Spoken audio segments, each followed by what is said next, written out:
Bienvenidas y bienvenidos a Vanguardia Educativa, el podcast del Instituto de Formación Docente Continua San Luis. Bienvenidos a un nuevo ciclo de podcast de Vanguardia Educativa. En esta oportunidad vamos a referirnos nuevamente al conflicto del Atlántico Sur. En la vez anterior pudimos reflexionar respecto de algunos de los testimonios de los veteranos que vinieron a contarnos cuál había sido su experiencia, cómo habían atravesado esa experiencia en las Islas Malvinas. Hoy, con nuestros profesores Ariel Triulzi y Diego Maxi, tenemos la oportunidad de pensar en Malvinas hoy y el futuro. Bueno, bienvenidos. Muchas gracias por la invitación, gracias por compartir esta mesa. Y bueno, creo que en esta introducción queda claro que hay una relación bastante estrecha entre lo que es Atlántico Sur, como mencionaste, y Malvinas. No se puede desprender, no se puede despojar la palabra Malvinas sin su relación con el Atlántico Sur. Y esto a modo de reflexión, Atlántico Sur no se puede desvincular de lo que es la Antártida, sobre todo. Y esto nos hace llevar a qué es la Antártida Argentina. Es decir, que esta estrecha relación entre Malvinas, Atlántico Sur, Antártida y soberanía de la República Argentina en estos espacios, creo que nos hace repensar y sobre todo nos hace reflexionar sobre cómo enseñar estos contenidos que a la vez parecen tan complejos, que lo son complejos, por supuesto que la realidad social no es algo simple, no es algo sencillo, sino que es algo complejo, y cómo poder abordarlo sobre todo desde las instituciones educativas y desde la función labor docente, principalmente. Sí, bueno, nuestro principal objetivo, por supuesto. Pero bueno, en esta oportunidad está Diego con nosotros, que él tuvo la posibilidad de visitar. Tuve la posibilidad de visitar Malvinas y lo que charlábamos mucho con Ariel siempre, eso, cuando hablamos de las islas, es tratar de tener una mirada un poco más global sobre por qué el conflicto. En este año que se cumple el 40 aniversario, el motivo un poco de este podcast es tratar de pensar un poco desde la globalidad de por qué el conflicto. Muchas veces lo estamos mirando en lo micro, que tiene que ver con un reclamo de soberanía que es absolutamente legítimo y que lo vamos a seguir manteniendo, pero por ahí, para poder entender por qué está pasando lo que pasa con Malvinas y con todo lo que es el Atlántico, bueno, quisimos dedicarnos un ratito a pensar y ampliar un poco la mirada. Sí, por supuesto. Creo que esta complejidad, este análisis de un momento tan importante para la formación del Estado Nacional Argentino, porque recordemos que Malvinas no es solamente 40 años de una guerra. Malvinas es mucho más complejo, es mucho más antiguo. Si se quiere, hay una editorial de uno de los padres de la literatura y la poesía argentina, que es don José Hernández, en una editorial en 1833, en la editorial creo que era del diario Río de la Plata, publicó en esa editorial Malvinas un tema urgente. 1833. Wow. Es decir, que Malvinas es casi co-constitutivo de la República Argentina, de la identidad nacional, de la identidad latinoamericana, por supuesto. Entonces ahí involucraría algunos conceptos vinculados a la patria grande, ¿sí? A la Unión Bolivariana y sanmartiniana. Y entonces Malvinas es mucho más que un momento histórico de guerra, un proceso de malvinización y de desmalvinización, sobre todo después del final de la guerra, y es un proceso que tiene un pasado, ¿sí? Tiene un presente actual y por supuesto que tiene un futuro, planteándonos la nueva discusión, la nueva geopolítica en el siglo XXI, sobre todo en esta década del siglo XXI, donde el poder se ejerce y el poder global, las potencias regionales para ser poderes globales manifiestan ese poder, sobre todo a partir de la utilización de los recursos naturales. Para que las sociedades funcionen necesitan recursos naturales, si no, ¿qué estaría pasando hoy con las crisis más mediáticas que se están viviendo? Que es la discusión sobre la energía y sobre los recursos naturales, ni más ni menos. Así que la cuestión de la soberanía, que también es una palabra que está flotando en esa discusión vinculada a Malvinas, Atlántico Sur, Antártida, sobre todo Antártida cuando es el sexto continente con una gran riqueza de recursos naturales conocidos y explorados y que se sabe que existen, ante las nuevas condiciones del cambio climático, ante un escenario de potencial deshielo y de más facilidad para extraer, explotar, transformar los recursos naturales, esta relación entre Malvinas, Atlántico Sur, Antártida, soberanía, territorio, República Argentina, patria, nación, son palabras y son términos que adquieren nuevos significados en nuestras nuevas formas de interpretar la realidad y ante un escenario totalmente diferente a lo que fue la usurpación de Malvinas en 1833 por el Imperio Británico, que era el proceso de expansión y de expansión del capitalismo y sobre todo de asegurar una cadena de islas para mantener y ejercer el poder y la dominación sobre el Atlántico desde el Reino Unido, Gibraltar, Ascensión, Santa Elena, Tristán da Cunha, Malvinas, Georgia del Sur y Sandwich del Sur. Es decir, que hay una cadena a lo largo del Atlántico de la OTAN y del Reino Unido. Es decir, que hay un ejercicio, un dominio sobre esas aguas, sobre todo en lo que son las rutas comerciales. Y ahí está la estrecha relación con la Antártida, ¿sí? Y del Atlántico Sur. Es una interconexión, una conexión interoceánica desde el Atlántico Sur con el Pacífico y con el Índico, es decir, que se controla una gran parte de los estrechos y de la circulación marítima a nivel global, sobre todo en nuevos escenarios de conflicto en la actualidad entre la OTAN y otras potencias regionales globales. Creo que por ahí pasa la reflexión de cómo Malvinas comienza a adquirir nuevo significado y todo el territorio de Malvinas, que no son Malvinas, Sandwich del Sur y Georgia del Sur, que no son solamente 22.000 y pico de kilómetros cuadrados de tierra, sino que representan la dominación, el ejercicio de la soberanía también y el ejercicio del poder real en una superficie que involucra el Atlántico Sur, casi 4 millones de kilómetros cuadrados, más grande que la Argentina, y todo el continente antártico, que son otros varios millones de kilómetros cuadrados, en disputa seguramente en las próximas décadas por las distintas potencias globales y regionales. Creo que por ahí... Evidentemente confluyen muchos más intereses de los que uno piensa cuando piensa en el conflicto específicamente, ¿verdad? Por supuesto. En el imaginario nuestro, Malvinas tiene su aeropuerto en Puerto Argentino. Porque básicamente cuando fue la guerra, en el 82... el despegue, digamos, y aterrizaje de los aviones, los pocos que aterrizaban, digamos, durante la guerra, usaban ese aeropuerto y era lo que trató rápidamente de conquistar o reconquistar Inglaterra cuando volvió, digamos, cuando vinieron, digamos, para tratar de recuperar las islas. Hoy es impensable en seguir mirando ese pequeño aeropuerto, casi diríamos, doméstico que tiene la isla. Lo que tenés vos hoy en el medio de la isla, en el centro de la isla, es probablemente una de las bases militares más grandes que tiene la OTAN fuera de Europa. Cuando vos aterrizás en Malvinas, aterrizás en Mont Pleasant, vos lo vas a decir mucho mejor que yo seguramente, Seguro. es una base militar que te asombra por la gran cantidad, primero, de galpones, de armamento y la gran cantidad de militares que hay alojados ahí. Casi la misma cantidad de habitantes naturales o nativos o segunda, tercera, quinta, sexta generación de quienes habitan en la isla. Hay casi la misma cantidad de militares en esa base. Y están ahí, digamos, con un gran arsenal, que no solamente están ahí, sino que te lo hacen saber todo el tiempo cuando vos vas de visita a la isla.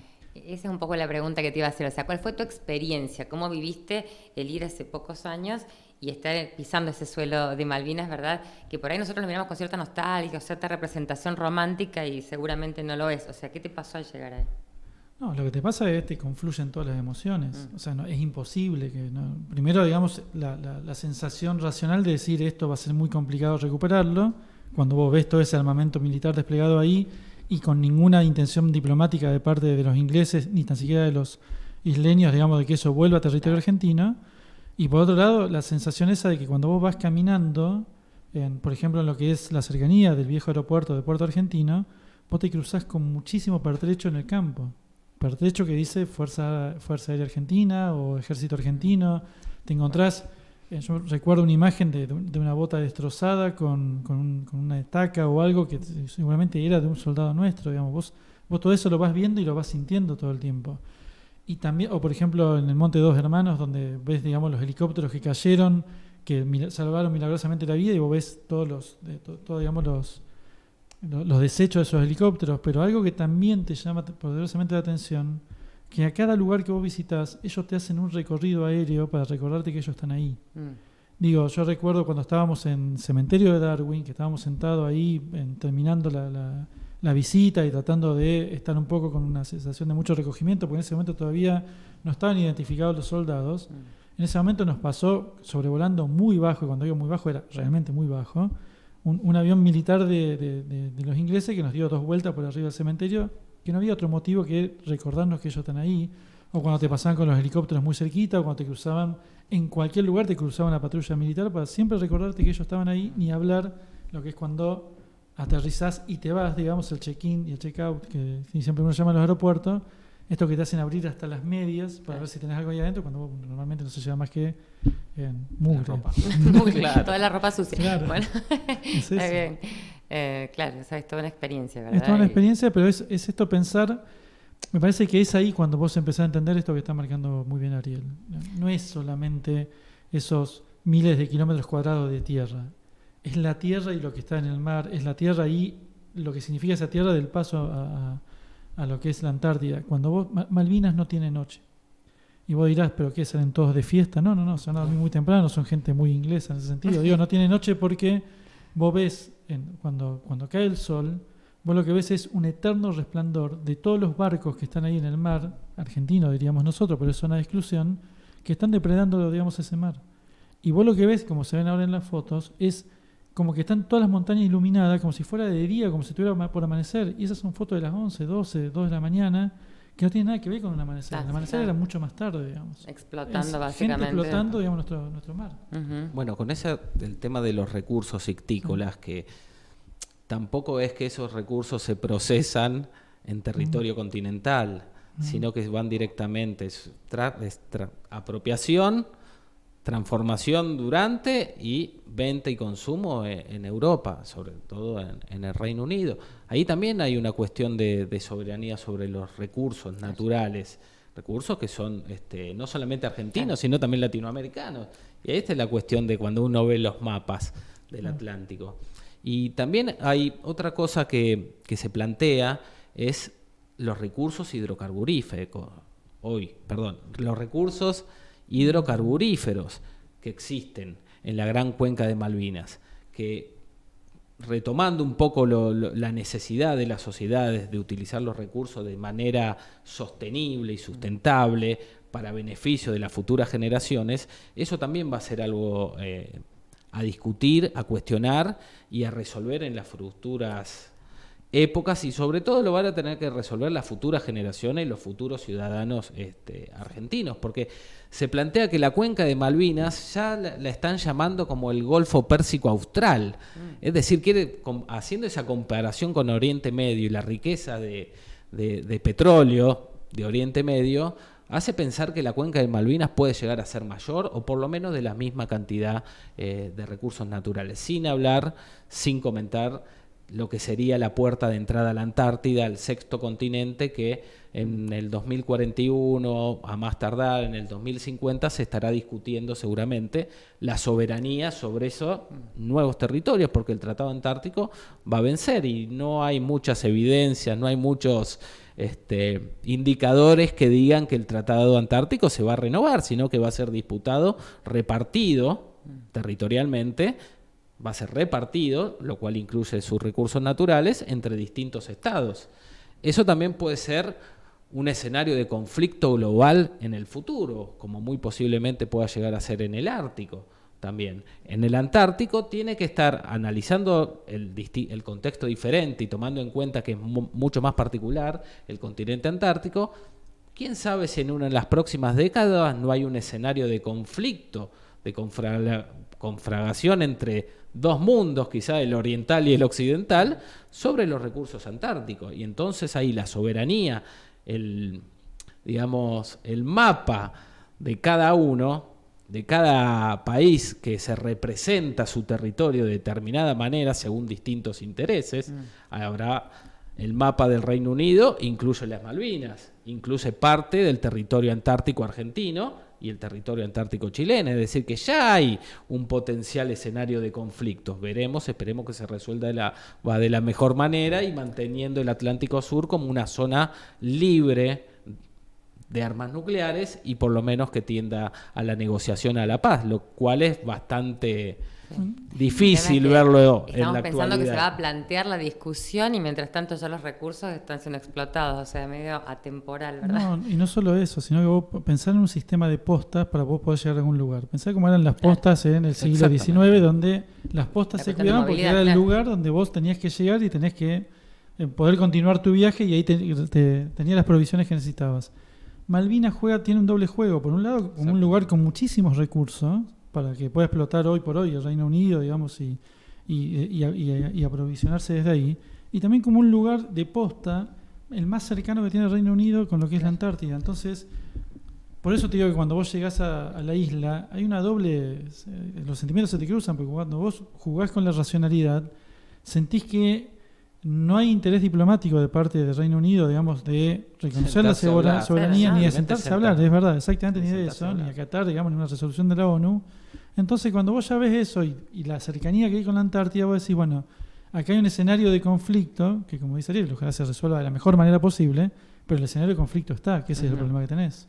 Exactamente. Todo escenario de conflicto futuro en la Antártida, entre Argentina, Reino Unido y Chile también, porque parte de lo que reclama Reino Unido son 1.200 y pico de kilómetros cuadrados, menos que los 900, que incluye los 900 y pico de la Argentina, no me acuerdo bien los datos, pero en los mapas están, y parte del chileno. Todo eso está vinculado a Malvinas y a la usurpación en 1833, es decir, que hay una política sostenida en el tiempo del Reino Unido para ese vínculo con la Antártida. Sí. Y está afianzado en Malvinas. Por eso no se puede desprender la relación de Malvinas, Atlántico Sur y Antártida, porque está ahí, digamos, y sobre todo los potenciales escenarios de conflicto. Creo que ampliar la mirada en este sentido, ir más allá del evento histórico, sino poder hacer un análisis más global, más completo, nos permite pensar de un punto de vista más complejo. Esta cuestión que está siendo estratégica y que lo va a hacer por los próximos años también, ¿verdad? Ahora viene la pregunta. ¿Cómo enseñamos para Exactamente. Ahí está el tema ahí está el tema. No solamente está en divulgar, no solamente está la necesidad de que los ciudadanos sepan esto, sino cómo enseñamos esto, porque no es solamente un dato anecdótico a recuperar, un dato anecdótico a mencionar en una evaluación, por ejemplo, sino que es algo de una formación ciudadana continua. ¿Sí? Entonces, una de las herramientas es tomar también los mapas. Los mapas son textos escritos con otro código lingüístico, pero no deja de ser una forma de representar el mundo por una persona, el cartógrafo, que es un sujeto social dentro de una sociedad, y ahí entran en juego las cuestiones sociales y las cuestiones humanas propias de la psicología, del sujeto que lo redacta. De la subjetividad, ¿verdad? Porque un poco lo que hablamos de eso. Subjetivo. Los mismos mapas tienen distintos nombres en inglés, en castellano, depende un poco de... Es subjetivo y no deja de ser, por supuesto, tiene su carga ideológica, tiene su carga de preconceptos, tiene su carga de sentido común, si se quiere también decir. ¿No? Es un texto escrito con otra forma y con otros símbolos. Entonces, una herramienta de poder enseñar esta cuestión de Malvinas, Atlántico Sur y la Antártida en el sistema educativo argentino, en la provincia de San Luis, para los docentes y las docentes de todo el sistema, es el mapa bicontinental argentino, que ya tiene 10 años, está expresado en la ley de educación de que también se tiene que usar ese mapa y dejar de lado el mapa tradicional que todos quizás recordemos, donde estaba representado la Argentina en un triángulo y la Antártida Argentina en un triangulito al sur a la derecha, como si las coordenadas geográficas cambiaran en esa forma. Eso cambia. Eso se ha modificado porque existe un mapa bicontinental. Esto también viene a la idea de que la Argentina ya es un país bicontinental. ¿Existen otros países que son bicontinentales? Sí. La República de Chile es un país tricontinental, porque está en la Antártida y está con la isla de Pascua, está en Oceanía, es decir, que tiene un mapa mucho más grande, mucho más amplio. Cada país también representa su mapa oficial, porque también es la forma de comprender el territorio, de cómo enseñar a los ciudadanos cuál es el territorio, el espacio geográfico que está representado en esa parte de la superficie terrestre. Entonces, cada mapa también es una forma de comprender la República. Así que ahí tienen todos los docentes muchas herramientas para poder trabajar esta complejidad del Atlántico Sur, Malvinas y la Antártida, que no se vería expresada esa situación en el mapa anterior, más tradicional, donde estaba un triangulito con A mí me la asombró Antártida mucho Argentina. todo lo que los escuché hablar me asombró mucho porque yo vengo, imagínate, de una escuela primaria Porque en hace ese mucho mapita tiempo. con el triangulito de la República Argentina Nada, claro. no hay conflicto. No, estábamos re bien.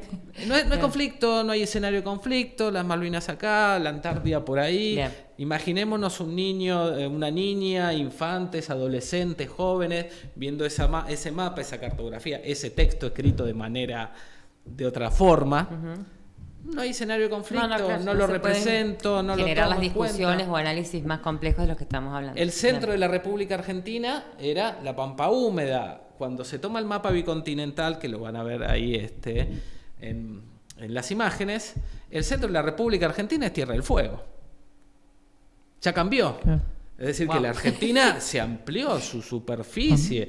El límite sur de la República Argentina no es Tierra del Fuego, es el Polo Sur ahora.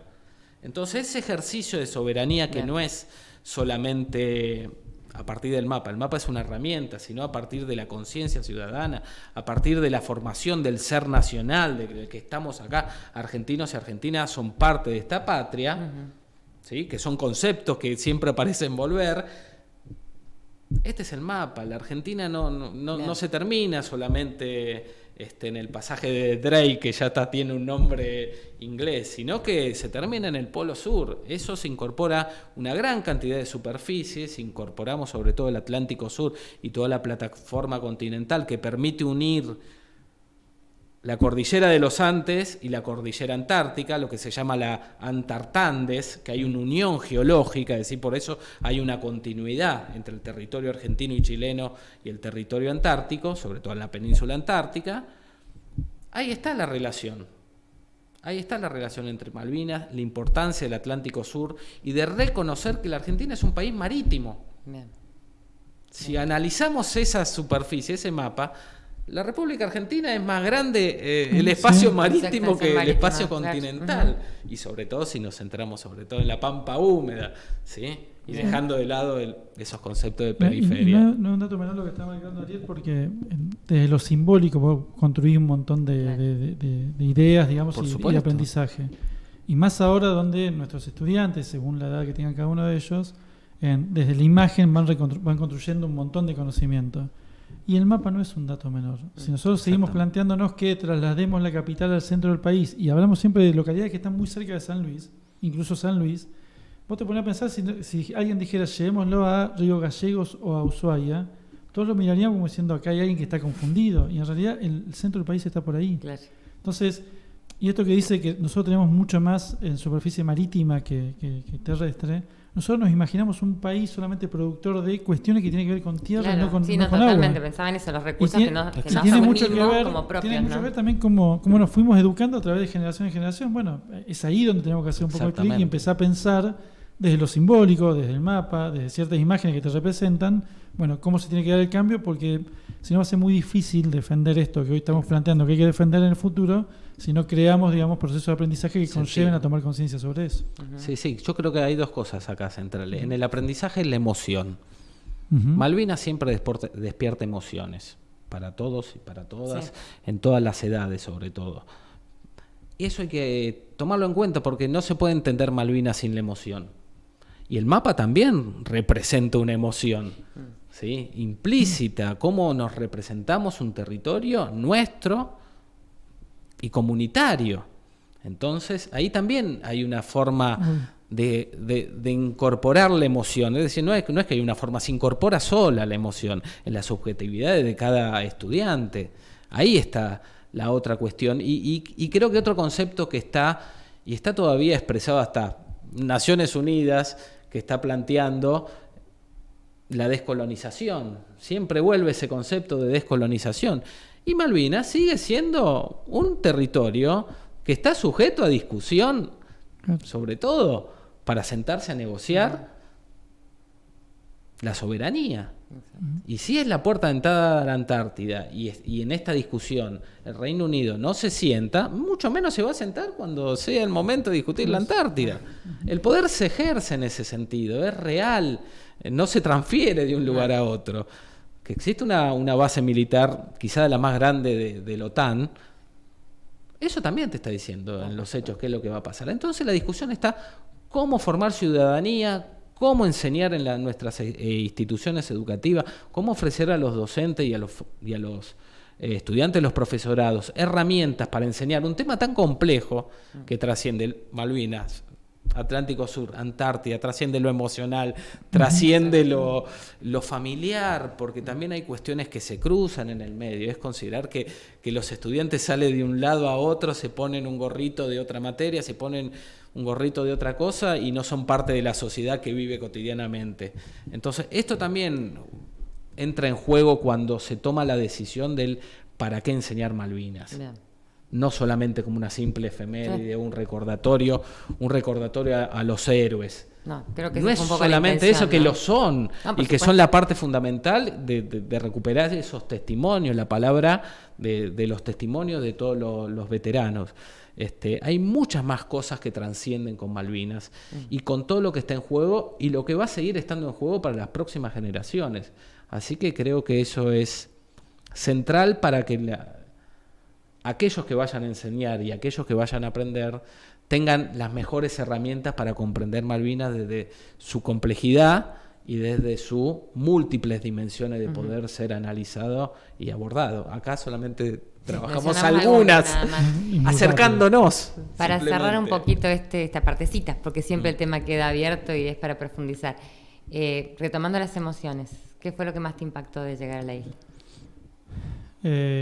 Un momento yo fui como parte de un equipo periodístico y lo que me impactó fue cuando dos momentos. Uno, cuando entramos a Darwin, al cementerio, la mayoría entró como si estuvieran ingresaron como si fueran turistas. Eran todos excombatientes con quien yo fui, ¿no?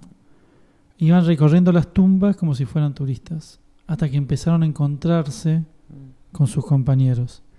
Y hay un llanto de un veterano. Yo estaba mirando para otro lado, pero después, por suerte, la cámara lo toma, y también, no solo la cámara, sino las entrañas te lo toman, donde él se desploma sobre la tumba de su compañero de trinchera ahí. Eso fue una de las partes que más me impactó. Lo que es el cementerio de Darwin tiene una carga emotiva tremenda. Y después, una cortita, otro excombatiente más, íbamos hacia el Monte de Dos Hermanas, íbamos a ver los helicópteros, y un poco cómo fueron los lugares donde se desarrollaron los últimos combates, y uno nos pide, mira, yo me quiero bajar a mitad de camino porque quiero ir hasta el lugar donde había sufrido una emboscada, él y su patrulla, de la cual de los 4 habían muerto, no me acuerdo si 2 o 3 de sus compañeros, y él terminó herido y se salvó. Y nosotros inconscientemente lo dejamos ir solo. Y cuando él regresa un poco más tarde de lo que habíamos pautado, estamos hablando en medio del campo sin ninguna señal de celular, lo vemos que viene caminando, y nosotros, porque estábamos recopilando material periodístico, prendemos la cámara y lo vamos a buscar y le decimos cuál es tu primera impresión. Esa primera impresión nunca la transmitimos después en la nota. Era la transmisión de alguien que venía en shock y que nos decía que estuvo a punto de quedarse con sus compañeros allá, pero había decidido volver por un montón de motivos.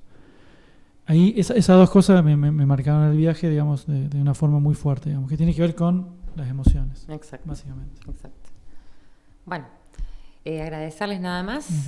Sabemos que este es un tema importante y lo vamos a recuperar todas las veces que podamos, porque creemos firmemente que hace falta, que es necesario e importante para todos nosotros. Así es que agradecer la presencia de ustedes dos y espero que continuemos entonces analizando temas de la actualidad en relación a la enseñanza también. Gracias. Estás escuchando Cóndola. Elegí qué llevar a tus sentidos.